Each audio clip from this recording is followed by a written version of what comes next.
Kementerian Kesihatan juga ingin memaklumkan terdapat 11 kluster baru yang telah dikenal pasti pada hari ini. Kluster yang pertama ialah kluster Taman Integrasi.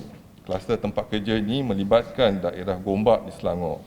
Kes-kes baik kluster ini telah dilaporkan positif COVID-19 bermula pada 10 Januari 2021.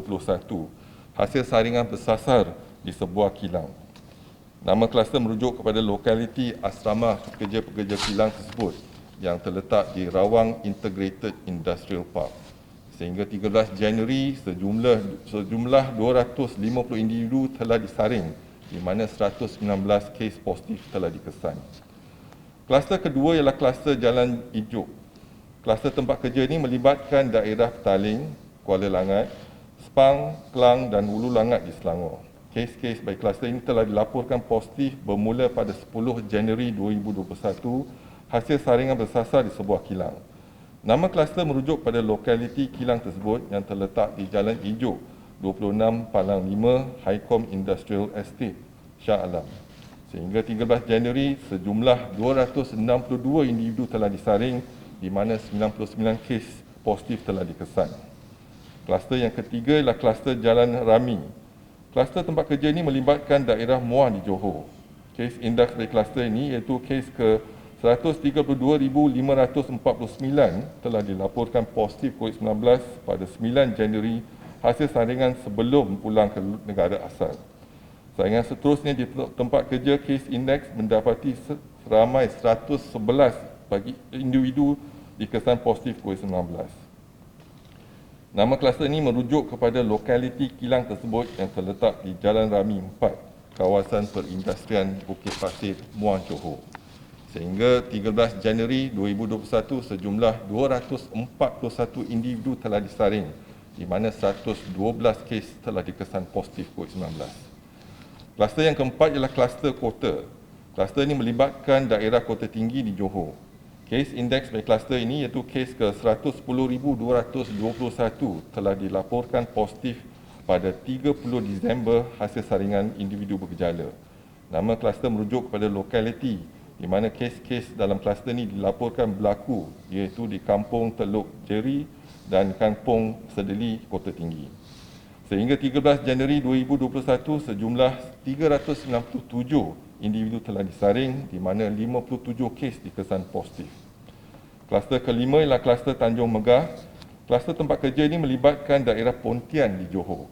Kes indeks bagi kluster ini iaitu kes ke 132,447 telah dilaporkan positif pada 9 Januari hasil saringan kontak rapat. Nama kluster ini merujuk kepada gabungan nama tempat kerja dan tempat kediaman kes indeks iaitu di Taman Megah Pontian Johor. Sehingga 13 Januari, sejumlah 183 individu telah disaring, di mana 12 kes positif telah dikesan. Kluster yang keenam ialah kluster Jalan Kasturi. Kluster tempat kerja ini melibatkan daerah Lembah Pantai dan Kepung di wilayah Persekutuan Kuala Lumpur. Kes-kes bagi kluster ini telah dilaporkan positif bermula pada 11 Januari 2021 hasil saringan bersasar di sebuah syarikat pengawal keselamatan. Nama kluster merujuk kepada lokaliti tempat kediaman kes-kes yang telah dilaporkan dalam kluster ini iaitu di Jalan Hang Kasturi. Sehingga 13 Januari, sejumlah 61 individu telah disaring, di mana 16 kes dikesan positif COVID-19. Kluster yang ketujuh ialah kluster Jalan Tambi. Kluster tempat kerja ini melibatkan daerah Lembah Pantai di wilayah Persekutuan Kuala Lumpur. Kes-kes kluster ini telah dilaporkan positif bermula pada 5 Januari hasil saringan bersasar di sebuah syarikat pengawal keselamatan. Nama kluster ini merujuk kepada alamat tempat tinggal kes-kes yang dikesan positif iaitu di Jalan Tambi Abdullah of Jalan Sambatan Brickfields. Sehingga 13 Januari 2021, sejumlah 45 individu telah disaring, di mana 23 kes telah dikesan positif COVID-19. Kluster yang ke-8 ialah kluster Taman Batik. Kluster tempat kerja ini melibatkan daerah Kuala Muda dan Baling di Kedah. Kes indeks bagi kluster ini iaitu kes ke 135,722 telah dilaporkan positif pada 10 Januari hasil saringan individu bergejala. Nama kluster merujuk kepada lokaliti di mana kes-kes dalam kluster ini dilaporkan berlaku iaitu di sebuah pasar raya yang terletak di Taman Batik Sungai Petani. Sehingga 13 Januari, sejumlah 11 individu telah disaring di mana 9 kes telah dikesan positif COVID-19 dalam kluster ini. Kluster yang ke-9 adalah kluster Bukit Bakar. Kluster ini melibatkan daerah Macang di Kelantan. Kes indeks bagi kluster ini iaitu kes ke-11, 115,060 telah dilaporkan positif pada 1 Januari 2021 hasil saringan individu bergejala. Nama kluster merujuk kepada alamat kediaman rumah kes indeks iaitu di Kampung Padang Malar, Bukit Bakar, Macang. Sehingga 13 Januari, sejumlah 154 individu telah disaring di mana 18 kes telah dikesan positif COVID-19. Kluster yang ke-10 ialah kluster Kampung Tengah. Kluster ini melibatkan sebuah majlis perkahwinan yang diadakan di daerah Seremban di Negeri Sembilan.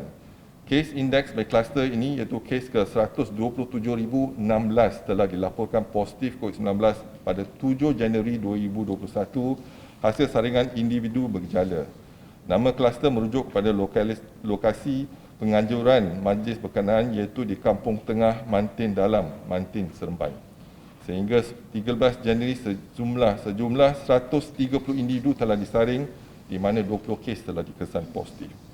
Kluster 11 iaitu kluster terakhir ialah kluster dialisis Malim. Kluster ini melibatkan daerah Melaka Tengah dan Alor Gajah di Melaka. Kes indeks bagi kluster ini iaitu kes ke-130,982 telah dilaporkan positif COVID-19 pada 8 Januari 2021 hasil saringan individu bergejala. Nama kluster merujuk kepada lokaliti di mana kes-kes dalam kluster ini dilaporkan iaitu di sebuah pusat dialisis yang terletak di Jalan Malim, Balai Panjang, Melaka. Sehingga 13 Januari, sejumlah 75 individu telah disaring di mana 13 kes positif telah pun dikesan.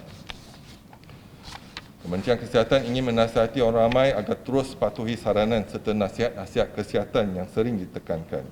Elakkan 3S iaitu elakkan kawasan yang sesak, elakkan kawasan yang sempit dan elak sembang dengan jarak yang dekat. Amalkan 3W iaitu amalan wash, wear dan worn. Patuhilah kepada SOP sebagai norma baru.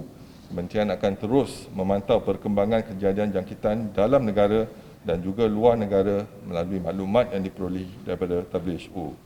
Orang awam akan sentiasa dimaklumkan sebarang perkembangan terkini dan kementerian akan memastikan langkah pencegahan dan kawalan dilaksanakan secara berterusan.